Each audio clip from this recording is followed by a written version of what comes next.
నమస్తే ఫ్రెండ్స్, నేను అడ్వకేట్ శ్రీనివాస్ చౌహాన్.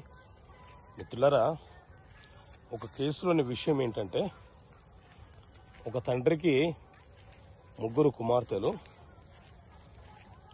కుమారులు లేరు. కాబట్టి ఆ తండ్రి ఏం చేసినాడంటే, చిన్న అల్లుణ్ణి, చిన్న కుమార్తెని ఇల్లరికం తెచ్చుకున్నాడు.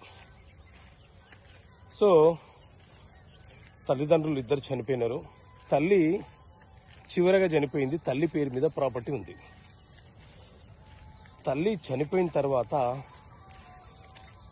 తల్లికి స్నానం చేయిస్తుంటే ఆమె బొటన వేలు అప్పుడే స్టాంప్ వేసి సంతకం పెట్టినట్లుంది.